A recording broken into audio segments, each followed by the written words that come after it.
word is the local lake might be getting ready to fire off again. Obviously, it's been sprayed and stuff, but my buddy came out and did pretty well yesterday, and I want to catch some fish. I've gone out the last 3 times, practicing lakes that I'm going to fish in the upcoming months, and right now we're still kind of in that weird spot where fishing can be tough because, most of the nation's moving into the fall bite, but we didn't get a lot of rain until later, and things are now just starting to cool off. Water levels are low, but we might now start see fish kind of moving into that fall winter bite for us. I mean, it's transition to the start of it. I mean, right now it's not too unbearable out. It's nice and cool actually. It's probably like high 70s, which is great, low humidity. We're gonna get up here on this grass line and we're gonna work it and see if we can't get those fish to come off it, because I know they're up there in this high drill up here. Got a guide boat over here. I guarantee they're fishing shiners. They know they're up here too. So I'm gonna try. The nice thing about this lake is it's a good lake that you can kind of practice something on. So hydro is kind of scattered here. It's topped out up there, but I'm gonna take this swim jig, which I've never really thrown before, and kind of work it through the grass.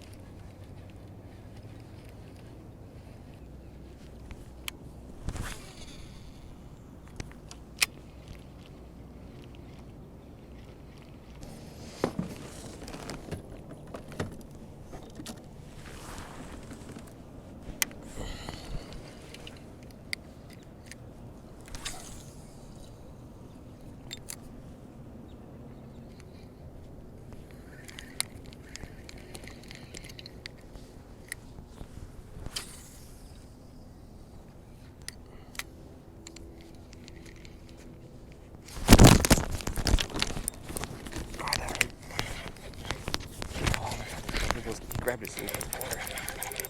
It's so awkward.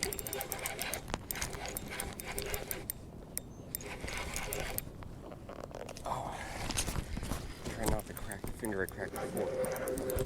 Feels like a good fish, but he's also not going to get in the grass.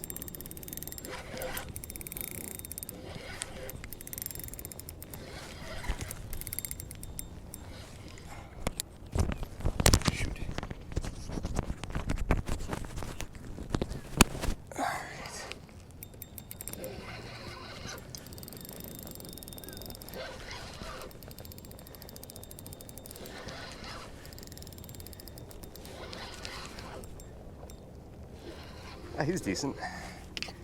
Not a giant, but I'll take it.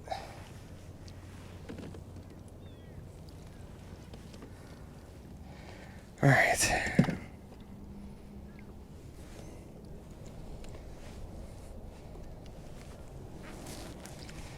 All right, so this chunky little dude just slammed it. It's a healthy fish, but almost. Nope. Yeah, almost re-stoved that finger. Hurts, but I don't think it cracked, so. Alright, bro. Thanks for hurting. So I'm very impressed with this Enigma HPT rod, and I might do a review of it later. Had it for a couple months now. Super satisfied with it. I don't think I'd have been able to pull him out of there if I didn't have this specific rod. It's just a medium spinning rod, 611, but it's done me good. What I'm using right now, I don't know if you guys can see it, is I actually got a weight and a bead pegged to my Senko. It's not something I normally do. I usually like to fish them weightless, but to be honest, with the way things have been going, I kind of want to be working the bottom a little bit more, especially on some of the lakes that I'm trying to learn or figure out where the fish are at for this upcoming season.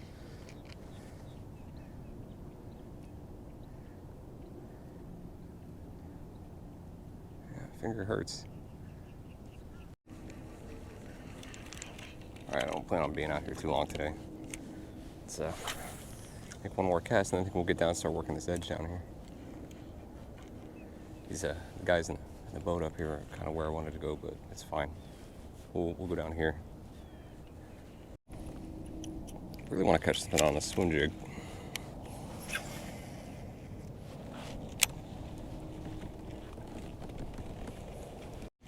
Man, I hope that's not the only fish that we get today. This lake sometimes can be feast or famine. You know, I've come out here and I've caught one monster.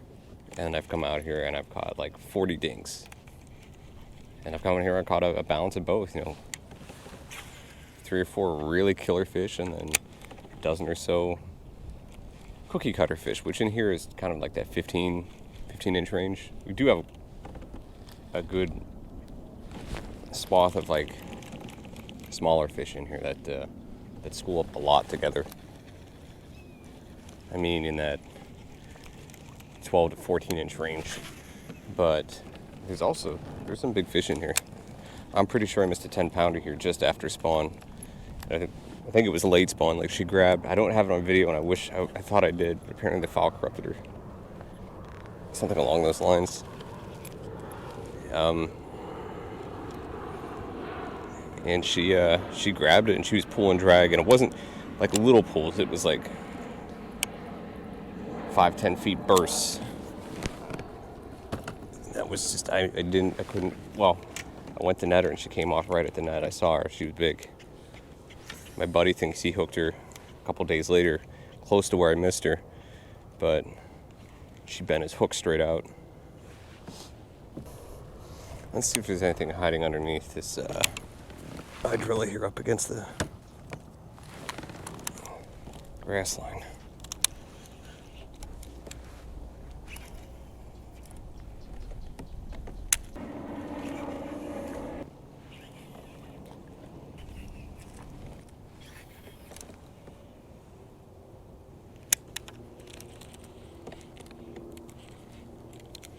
Alright, so what I think I'm going to do, there's a lot of bait fish in here, which is normal for this lake.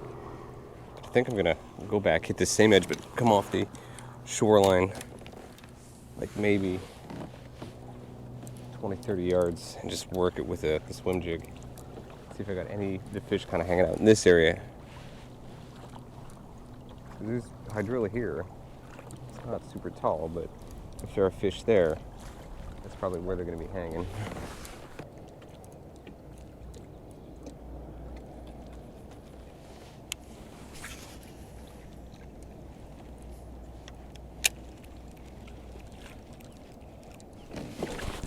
There's one on the swim jig.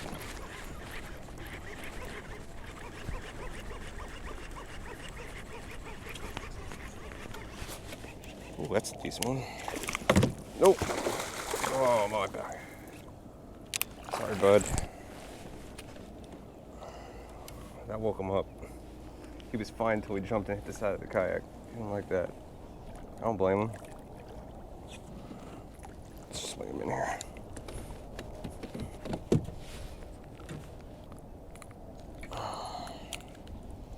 Alright, swim jig does work. About the same size as the other, but it's a thick fish. It just feels healthy. And that's a good sign for the lake. Pretty looking fish. Get you back in there. So if you take a look at this, let me get this reset here real quick. He messed up the bait a little bit. Got this, I think it's a Kevin Van Dam swim jig. It's got 2 rattles on it. It's white and got a little Kitech as a trailer on it. Looks a lot like the little shad and stuff that they chase in here. So I think I'm going to fish down this way a little bit and stay off the reed line a good 20-30 yards, because that's, again, that's where that one guy was hanging out. And this is where like local knowledge of the lakes and stuff comes in. I know that when the hydrilla is really thick, they'll stay off this far, and the hydrilla up against the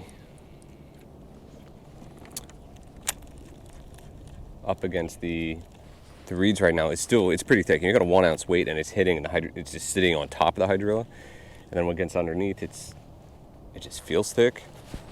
So they're not under that, but there's a lot of bait fish up there, and then it kind of just slowly tapers off out to here where it's kind of dying. But I think the fish are still kind of out here in this semi-offshore mode. Now when it comes to spawn season, they'll push right up against it. One thing when I'm like out of my local lake, let me see if I can position you guys to see this. So this got cleared off. That kind of dug out, and some of the reeds and stuff died there. And that's something I want to take note of for spawn season. Because in the spawn, that, you know, having this kind of scattered reed stuff like this, especially on this lake where it's not super thick and they can actually get into it, that is probably going to be a good spot to kind of, you know, check out. It's easy to make a bed up against some of the reeds in there. And there's also spearhead back in there too, which I know that they like to make beds up against because it's pretty solid, keeps them protected from the wind, shelters at least one side of the bed. So this is where having my electronics would have helped, because we're offshore. I'm trying to remember from memory just about how far out the grass line was. And this portion of the lake, this is where the deeper portion of the lake is, down to about 10 foot.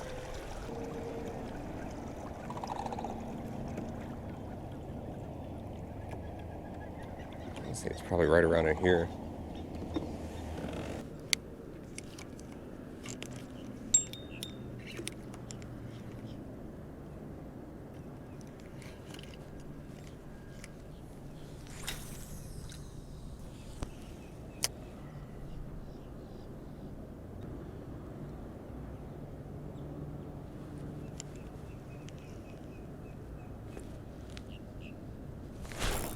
There we go, offshore. He's probably the smallest of the fish I've caught today.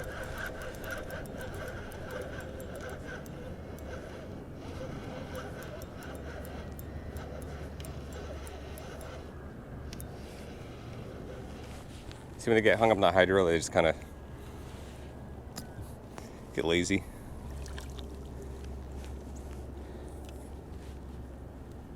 Alright, so fish are still out here. Maybe not in the numbers that they once were.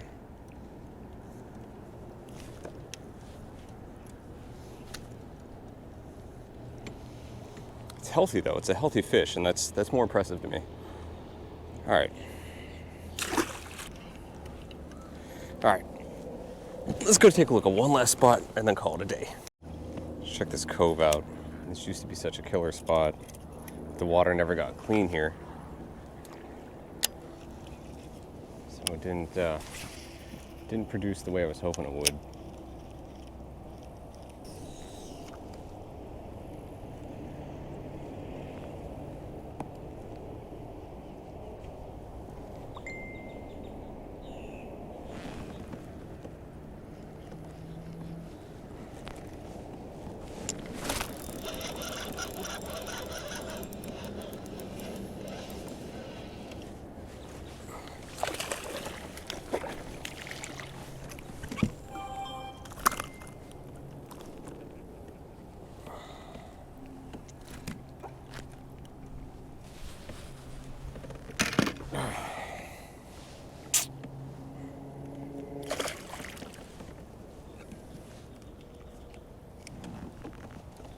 What did you guys do?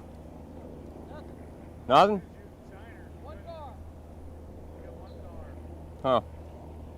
I've never came out here and got skunked before. I got 4, but one there, one down there, one over here. Nothing grouped up, everything's just random. So the guys that were fishing in the boat, you know, just apparently they only got one gar. I'm gonna take the 4 that I got, including that one. That guy was chunky. I don't know if you guys saw it.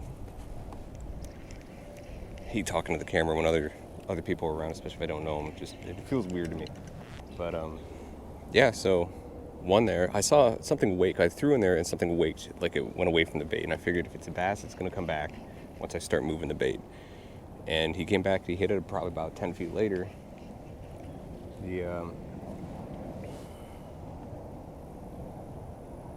And on the worm, so that's 3 on the worm. They're here. It's just like I said to those guys. It seems like they're scattered. You know, I catch, been all all different portions of the lake catching fish. All right. Well, waiting for these people to offload or do whatever they're doing, so I can go out there and offload by the ramp because I don't feel like dragging this kayak up over the embankment. Hopefully fishing really picks up and just gets insane here in the next few months, as we head towards the spawn, and hopefully we can get something figured out before the next tournament. But until then, stay safe out there, and I guess I'll catch you guys in the next one.